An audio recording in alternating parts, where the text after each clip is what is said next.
O assunto hoje é política, o que eu tenho com isso? Porque eu acho que essa é uma coisa que muita gente vive falando. Ou tem aqueles que gostam, que adoram, que não são muitos, e eu estou pensando mais no meio cristão, mas uma grande maioria detesta e não quer falar nem sobre esse assunto. Se você ligar a sua televisão, que você vai ter todos os dias, ou é mais alguma negociata lá em cima de manipulação para que as coisas favoreçam a eles, ou então mais um dinheiro desviado, mais alguém que fez alguma coisa, e isso o tempo todo. Então, eu imagino que você fique irritado com isso, que você nem queira falar sobre isso, nem goste disso.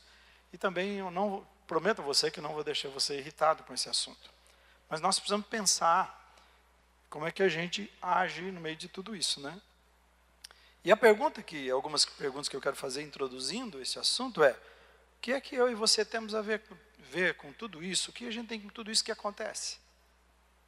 O que a gente tem a ver com todos esses problemas políticos e econômicos nesses últimos anos, né? Como cristãos, nós devemos mesmo, como muita gente diz, detestar, lamentar, virar as costas para o assunto, para a situação. Nós devemos agir dizendo, não vou me envolver nisto, e o que as pessoas falam, que não devemos. Ou ainda o pensamento assim, não somos deste mundo. E a Bíblia diz mesmo que a nossa pátria não é aqui. E o pensamento, eu não sou desse mundo, as coisas vão piorar cada vez mais, então eu quero ignorar. Eu sou um espectador indignado, mas fico só como espectador, com a minha indignação, porque a minha esperança está lá no futuro, então deixa eu esquecer aqui deste mundo e vamos levar a vida. Eu sei que você detesta, possivelmente, talvez a maioria de vocês detestem esse assunto.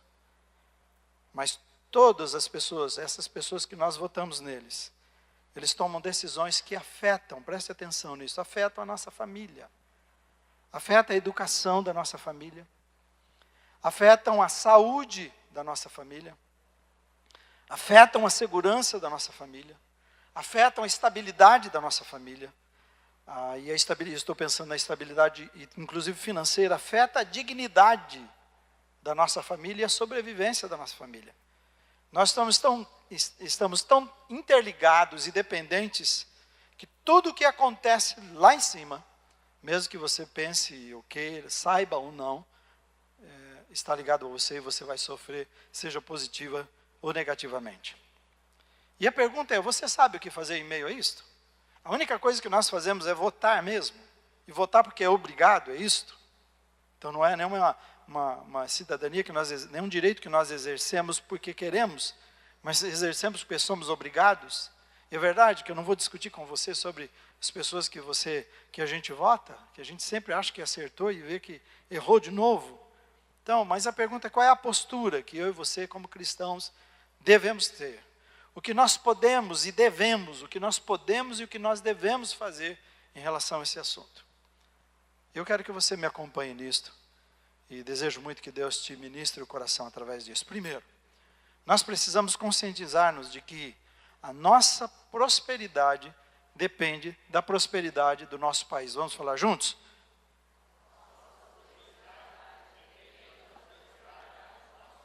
Eu não sei se você já pensou nisso, e eu vou provar que isto é verdade, porque está na Bíblia. Foi por causa dessa leitura da minha devocional que eu estou trazendo essa mensagem para você.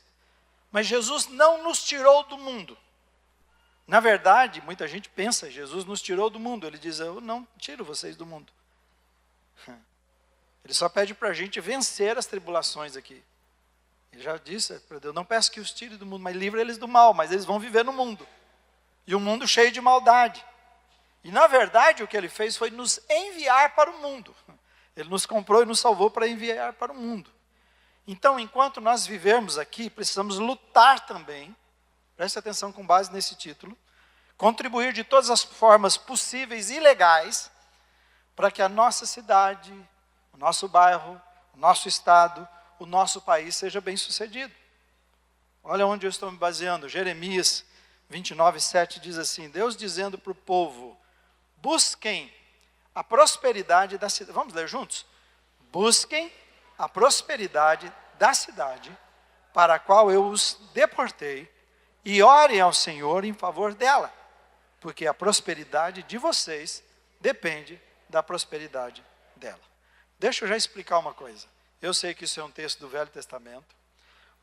Todo o Velho Testamento precisa ser interpretado a partir do Novo. Então eu não vou criar nenhuma doutrina sobre isso e achar que isso é uma doutrina. Mas eu só preciso explicar para você. Para mim isso é um princípio. É só você avaliar. A família vai bem, quem está dentro da família vai bem. Se a família vai mal, quem está inserido nessa família vai sofrer as consequências. Tem uma coisa lógica. E Deus está dizendo, vocês estão indo exilados, e nesse exílio eu quero que vocês casem, que vocês formem a família de vocês, que vocês se desenvolvam, que vocês amem esse lugar que eu vou enviar vocês vão viver um bom tempo lá.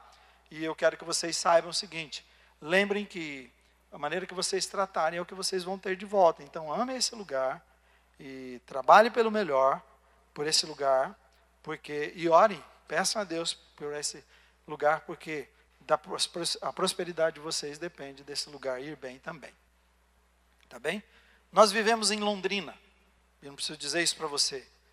E se a segurança, se a saúde, se a economia, se essas coisas e tudo mais forem bem aqui na nossa cidade, nós vamos colher os resultados positivos disso. Ao contrário também, como nós estamos sofrendo nesse momento, né, por exemplo, parece-me que nesses dias, nessa briga, não coletaram os lixos. Com a chuva que veio forte, você tinha muitas coisas dessas espalhadas pela cidade. E não adianta você dizer, eu sou crente, o lixo não vai parar em frente à minha casa. Tá certo? Ele vai. Tá certo? Então essa é a grande questão, é isso que nós aprendemos. Então, o que eu quero orientar vocês é que cada um de nós, cada um de vocês, na sua função, na sua profissão, como cidadão e acima de tudo como cristão, nós devemos dar o melhor de nós, para o bem da nossa cidade, para o bem do nosso bairro, para o bem do nosso país, da nossa nação, do nosso estado.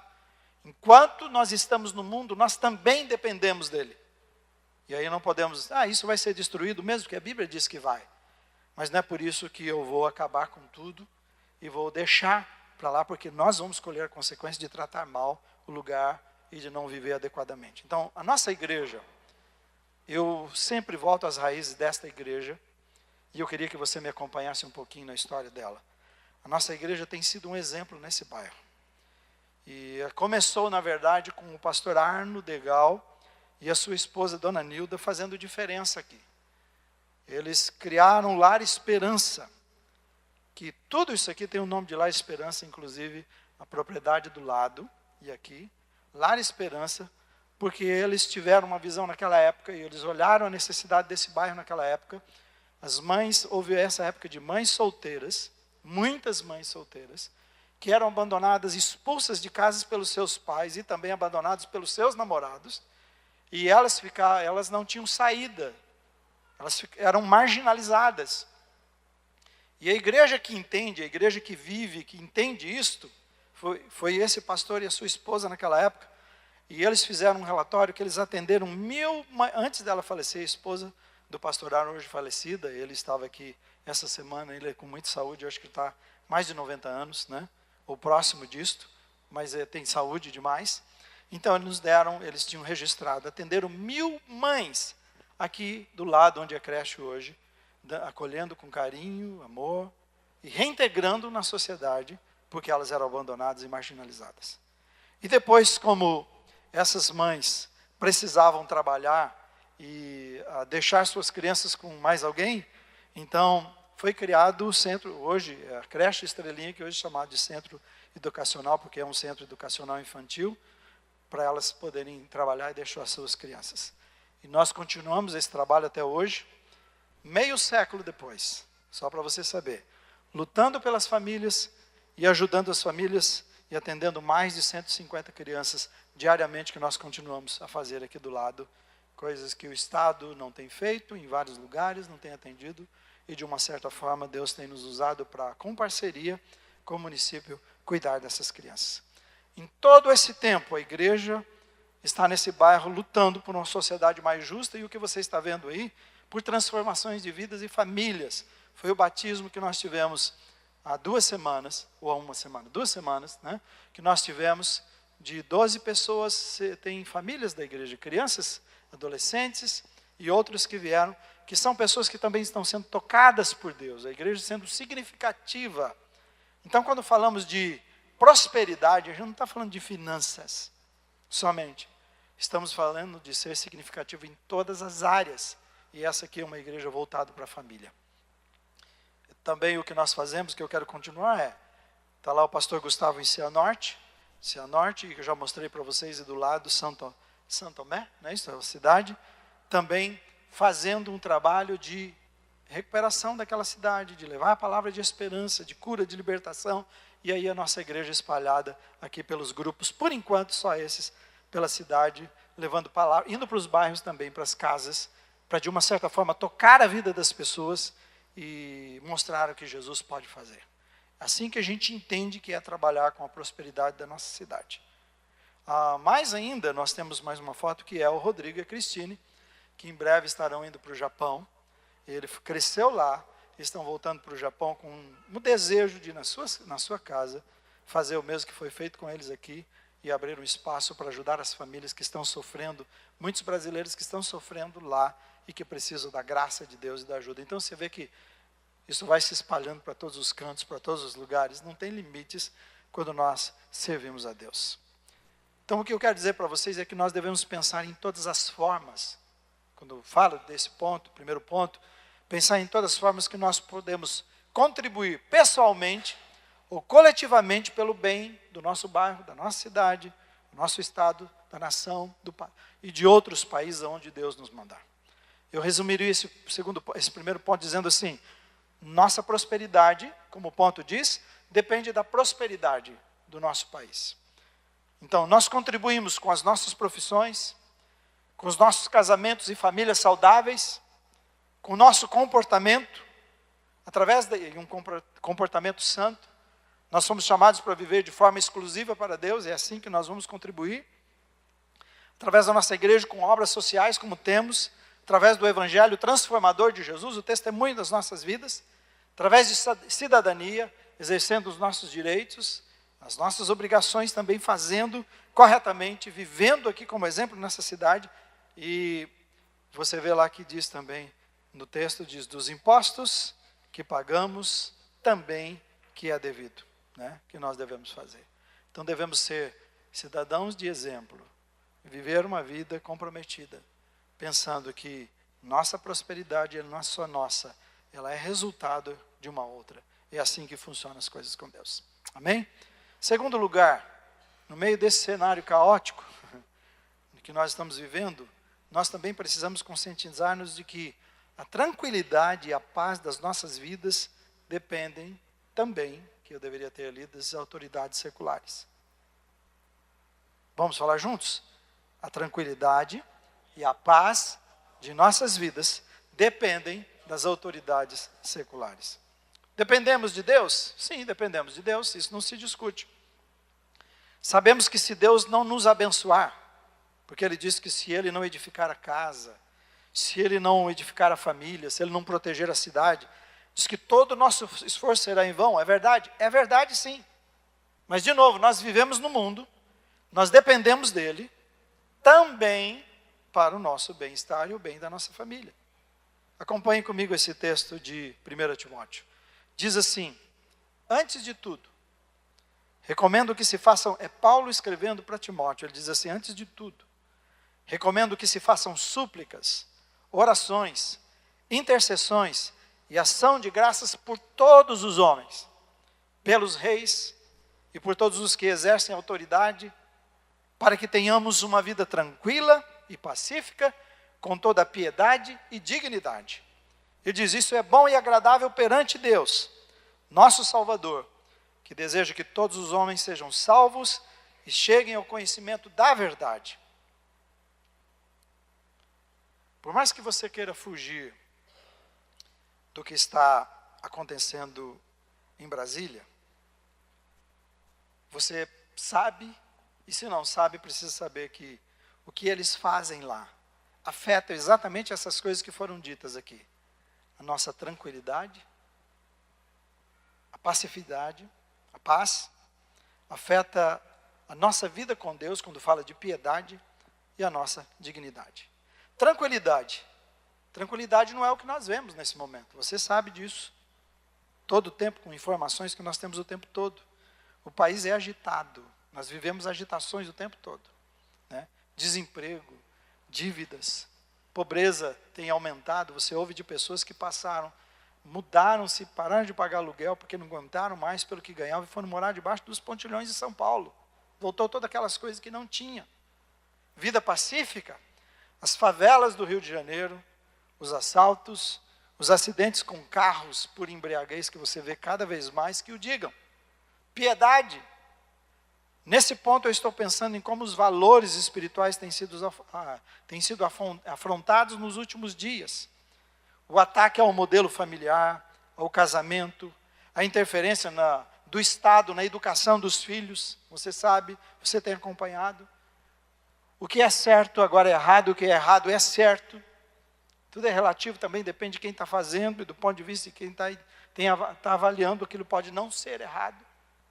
É isso que a gente vê. Dignidade é só olhar para as filas de hospitais, para a maioria dos brasileiros, que eu não sabia, diz que uma grande maioria, se não me engano, é 60 ou mais, eu não lembro agora, o percentual, que vivem em esgotos abertos. Não tem infraestrutura nenhuma, convivendo com isso e a doença, e o cheiro, e tudo isso, que você, e a vida embaixo, tão pobre e tão difícil de se viver. E o texto está dizendo assim, que como as decisões dos nossos líderes governantes nos afetam.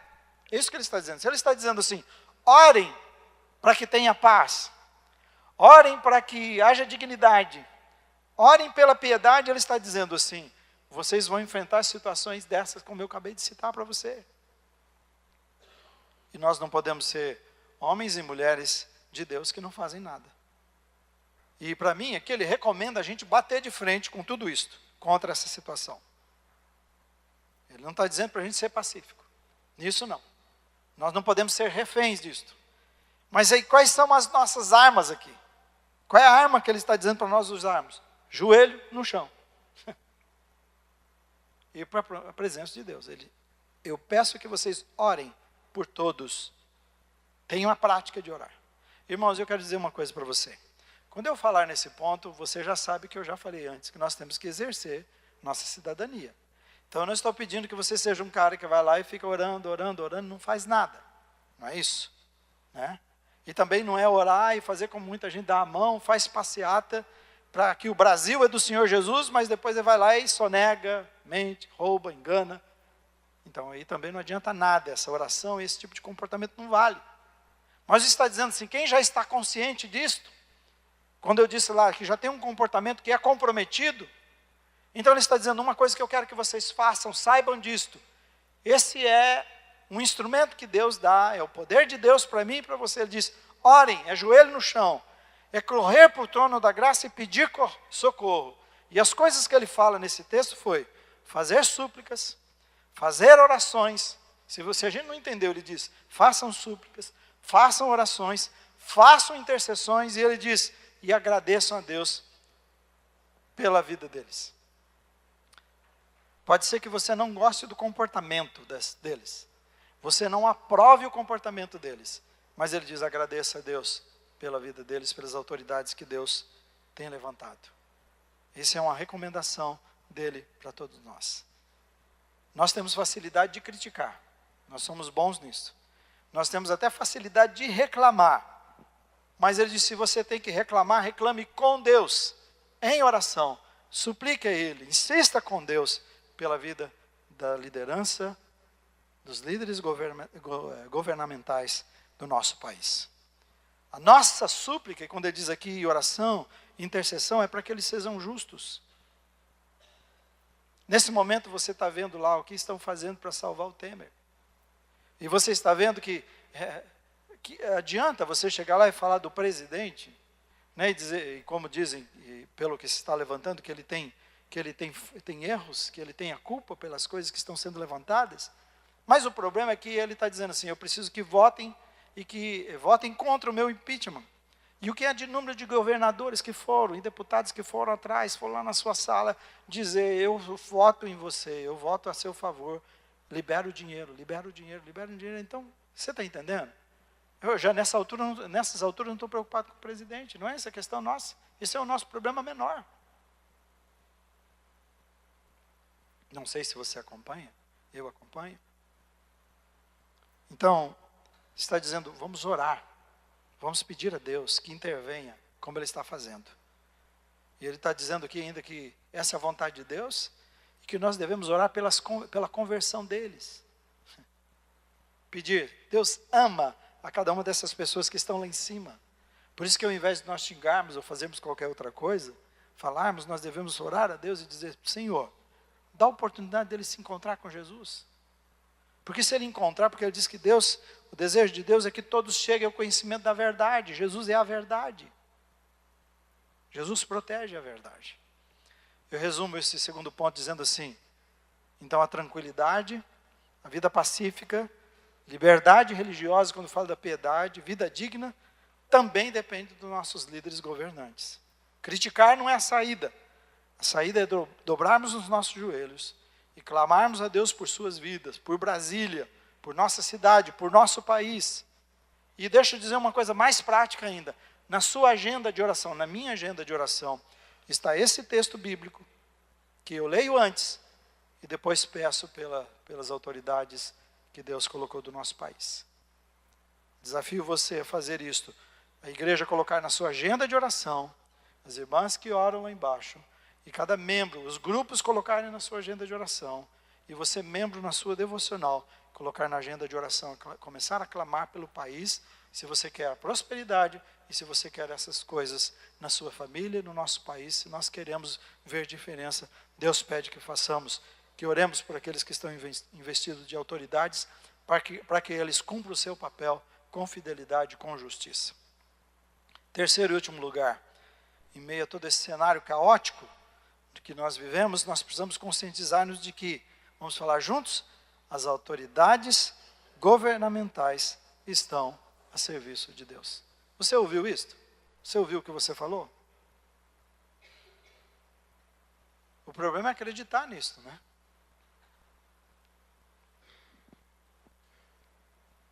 Você acreditando ou não, essa é a verdade, eu vou comprovar a você. 3 são as instituições que foram criadas por Deus. E enquanto nós vivemos nesse mundo, enquanto houver humanidade, elas irão continuar funcionando e protegidas com 7 chaves por Deus.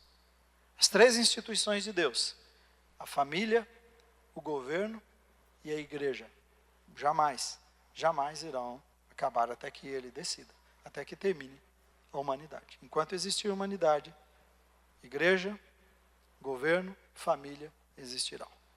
Cada uma delas com uma missão específica, mas todas criadas e organizadas por Deus para que a vida se torne possível aqui. E nesse caso aqui o meu foco está falando não sobre a igreja, nem sobre a família, mas sobre as autoridades governamentais. Olha esse texto e eu quero que você acompanhe somente a leitura. Romanos 13, de 1 a 7 diz assim, preste muita atenção. Todos devem sujeitar-se às autoridades governamentais, pois não há autoridade que não venha de Deus. Estão ouvindo? As autoridades que existem foram por ele estabelecidas. Porquanto aquele que se rebela contra a autoridade está se colocando contra o que Deus instituiu, e aqueles que assim procedem trazem condenação sobre si mesmos. Pois os governantes não devem ser temidos a não ser pelos que praticam o mal. Você que quer viver livre do medo de autoridade, da autoridade, diz, pratique o bem e ela vai exaltar você. Esse é o objetivo da autoridade. Por quê? Pois é serva de Deus para o seu bem. Você ouviu isto? A autoridade é serva de Deus para o seu bem. Mas se você praticar o mal, ele diz, tenha medo.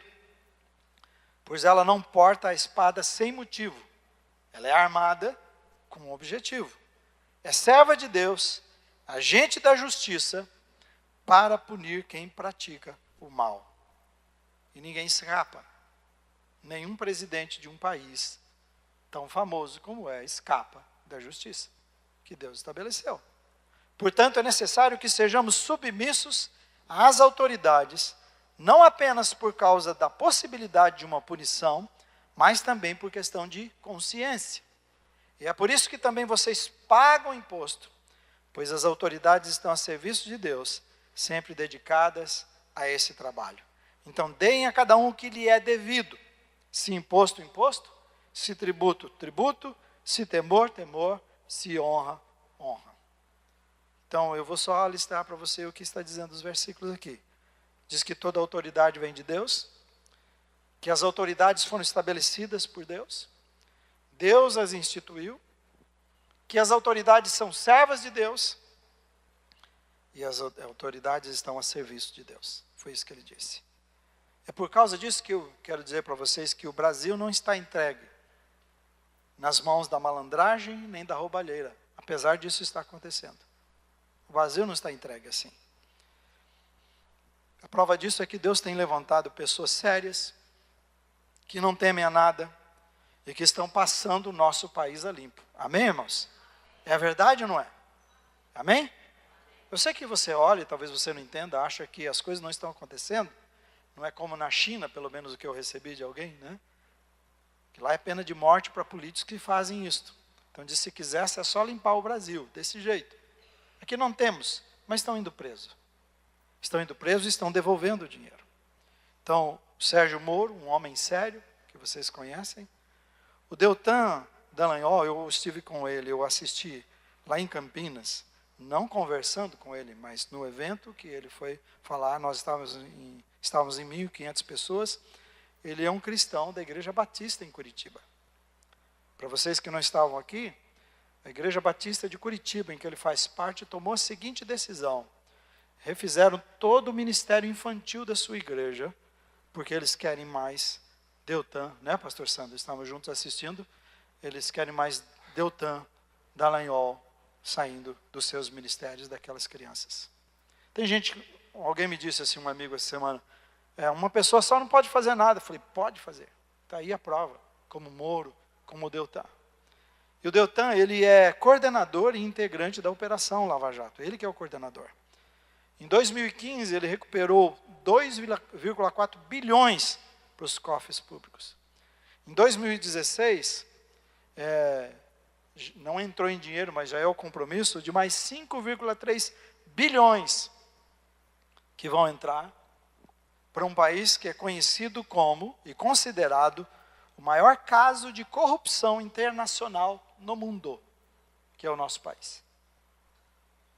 Mas eu creio, com base nesse texto, irmãos, nesse texto bíblico que lemos, que Deus sempre levantará homens e mulheres destemidos para manter o equilíbrio das coisas.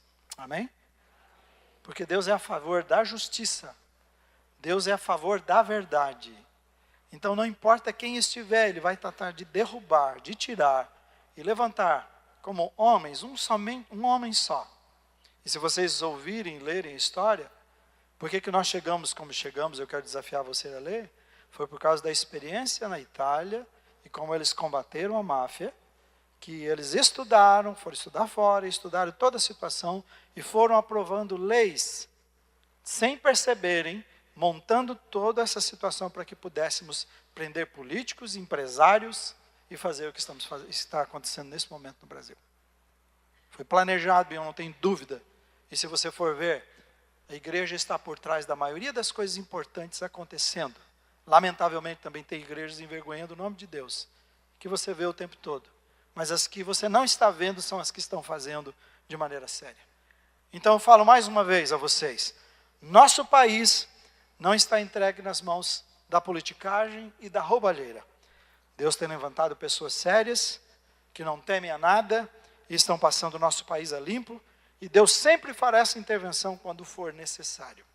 Nós somos livres, temos livre-arbítrio para fazer o que quisermos, mas quando o equilíbrio se perde, Deus intervém para mudar as coisas.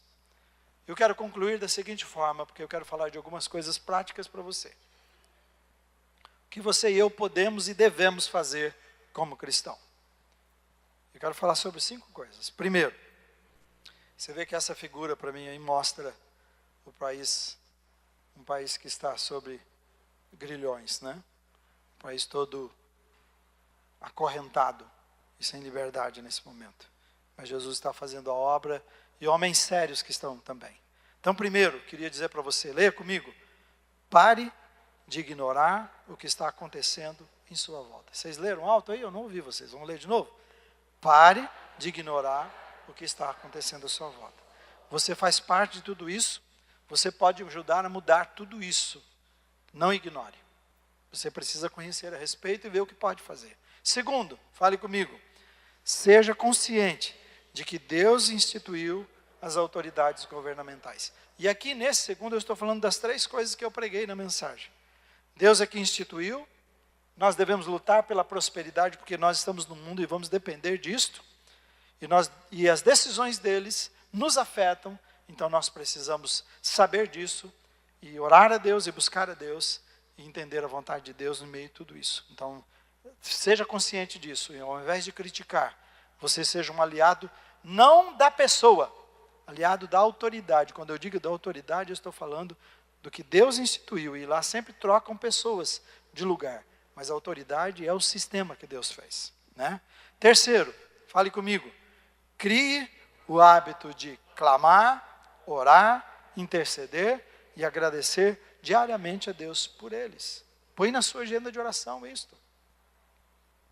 Amém, irmãos? Se você orar, você tem o poder para mudar as coisas. Eu creio nisso, no poder da oração. Quarto, vamos falar juntos? Faça o seu melhor na sua função. Eu pus reticências porque sua profissão, seu comportamento. E lembra-se, nós não seguimos a maioria.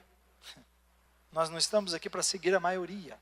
Nós estamos para seguir a Deus, fazer a vontade de Deus. Então, você precisa estar consciente da vontade de Deus naquilo que você faz e deve ser o servo dele, servi-lo da melhor maneira possível. Em último lugar, fale comigo. Lembre-se e creia que a oração de um justo pode muito em seus efeitos. Deus diz isso, é a palavra de Deus. E ele diz assim, que em todas as suas promessas já tem o sim dele. Então, se ele está dizendo que as autoridades foram estabelecidas, que elas são servas de Deus, então olha para o chefe e fala, pai, seus servos não estão andando adequadamente. Por favor, haja. A única coisa que eu pude fazer é votar, mas eles limitam meu voto, eu não posso tirar meu voto, eu não posso dizer que eu não concordo com a bagunça que eles estão fazendo. Então, por favor, o senhor pode. O senhor está acima disso tudo. Então, mude. Então, você não sabe o que você pode fazer só do seu quarto. Porque a Bíblia diz, ora em secreto, entra no seu quarto, fecha a sua porta, e o Deus que vem em secreto vai ouvir você. Vamos mudar o nosso país, irmãos? Amém, irmãos? Nós experimentamos sempre coisas boas, mas também experimentamos coisas difíceis, e eu não tenho dúvida que Deus está permitindo que nós passemos por esse momento, para que a gente corra para Ele, para que a gente clame a Ele, para que o nosso país cresça, saiba exercer mesmo cidadania, sabe o que significa viver num país como o nosso, e como as leis funcionam, que a gente saiba se posicionar, o que é democracia, como é que se exerce. Eu tenho certeza que Deus está nos ensinando aos cristãos, ensinando a todos nós, para sairmos fortalecidos. Então, eu oro a você, eu oro a Deus por você, pedindo que política, sim, não politicagem, política, tem tudo a ver com a sua vida, e você e eu podemos interferir no nosso país, não só através dos votos, mas através do que nós fazemos no dia a dia, e através da nossa oração. Amém, irmãos? Vamos ficar em pé e vamos fazer uma oração para o nosso país. Então, nesse momento, eu vou pedir ao pastor Sandro, nosso presidente,